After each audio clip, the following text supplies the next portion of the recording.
வணக்கம்.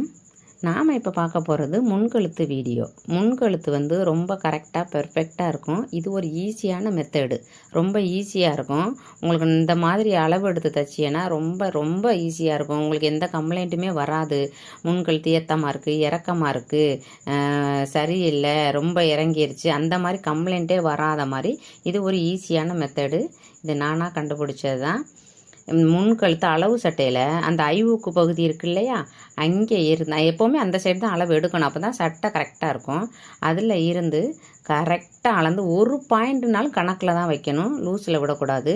பாருங்கள், 8.25 இருக்கா, கரெக்டாக 8.25 இருக்குது. இதில் இந்த சட்டையில் 8.25 வருது.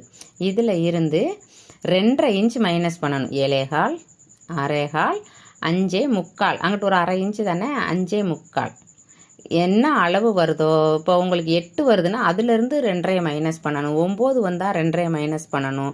7.5 வந்தாலும் 2.5 மைனஸ் பண்ணணும். இதுதான் இந்த சட்டையின் அளவு வந்து 5.25 வருது. அப்படியே மார்க் பண்ணணும். நம்ம தான் 2.5 இன்ச் மைனஸ் பண்ணிட்டோம்ல, இது தையலுக்கு விடணும், அந்த ஒரு கம்ப்ளைண்ட்டே கிடையாது. 5.25 வருது, அப்படியே மார்க் பண்ணிட வேண்டியதான். அப்படியே டேஷ் போட வேண்டியதான். இது என்ன கழுத்து ரொம்ப அகலமாக இருக்கேன்னு பார்க்குறீங்களா, இது வந்து boat neck model. Boat neck வச்சு பின்னாடி டிசைனால் கழுத்து கொஞ்சம் அகலமாக தான் வரும். அந்த என்ன அகலமாக இருந்தாலும் சரி, நம்ம சட்டையின் அளவு வச்சு கரெக்டாக பண்ணணும். இது போட் நெக் மாடல். நம்ம அளவு எடுத்ததோ சாதா சட்டை தான், அதிலேருந்து நம்ம போட் நெக் எடுக்கிறோம்.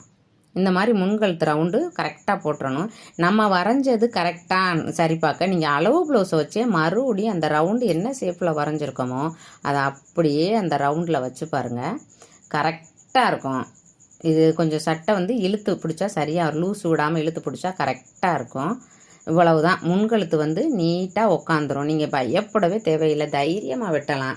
இந்த மாதிரி அளந்து ஒரு 2.5 இன்ச்சை மைனஸ் பண்ணி வெட்டி பாருங்கள், ப்ளவுஸு சூப்பராக இருக்கும். நம்மளுக்கு மெயினாக ஒரு ப்ளவுஸ் வந்து கிராஸ் உட்காருதுன்னா முன்கழுத்தும் இந்த கொக்கி பீஸுன்னு சொல்கிற பாருங்க, அதுவும் கரெக்டாக இருந்தாலே கிராஸ் கரெக்டாக பக்காவாக உட்காந்துரும். கழுத்து சின்னதாக போயிட்டா கொக்கி பீஸும் சின்னதாக போயிடும், அப்போ சட்டை கோளாறாயிரும். இந்த மாதிரி முன்கழுத்தை கரெக்டாக போட்டோம்னா சட்டை சூப்பராக இருக்கும், கரெக்டாக இருக்கும். தேங்க்யூ.